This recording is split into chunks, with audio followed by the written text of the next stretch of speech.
يلا يا ميزو على الاسطبل.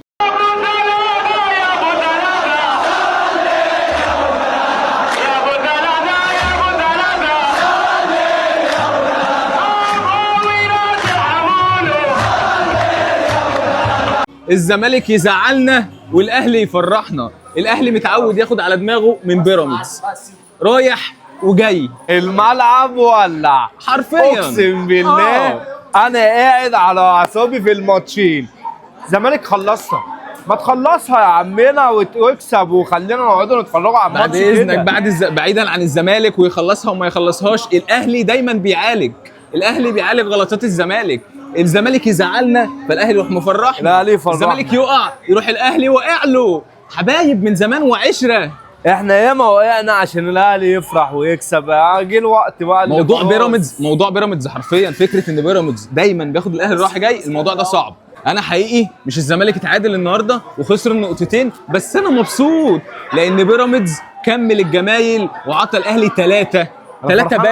ثلاثه بس. بيراميدز بجد متعنا وخلانا نتسلطنين اكني بتفرج على السيتي بصراحه.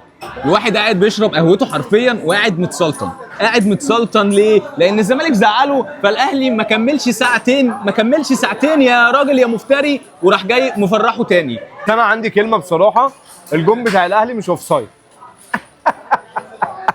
مهما كانت الظروف، مهما كانت الصعاب، مهما كانت المشاكل، الزمالك هو الزمالك غصب عن اي حد، ويبقى الزمالك زمالك طبيعي. ما سمعتش بلال علام قال ايه؟ طلعوا هاجموه عشان قال جملتين في حق الزمالك. طلعوا هاجموا بلال علام، قالوا له انت مش محايد وانت زملكاوي.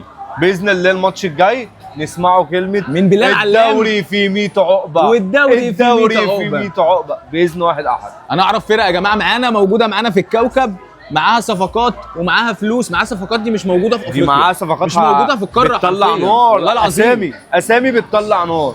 بص انا عايز اسال سؤال، اخبار ديرجن ايه معاك؟ ديرجن لبسته وشربته بجد؟ انت مبسوط؟ لبسته وشربته خلاص؟ قلت ان انت غفلتني واديك انت اللي اتغفلت يا مغفل. خدت ديرجن ودفعت فيه 160 مليون وشربته. اخر ضربه الجزاء دي ما يعملهاش عيل صغير. محمد هاني ما يعملهاش. والكور اللي هنا هوبا كوره. شهر بتصيحوا على التحكيم، شهر يقول لك تحكيم اجنبي عشان التحكيم المصري مستقصدنا. انت ولا نافع معاك مصري، ولا نافع معاك اجنبي، ولا نافع معاك بلغاري، ولا نافع معاك ياباني، ولا تحكيم من كفر الشيخ. حتى بتقول كفر الشيخ مستقصداكوا على ايه؟ يلا بجد على ايه؟ ده انت ملطشه الفرق الدوري كلها. اقسم بالله من الكبير للصغير بيلطش فيك.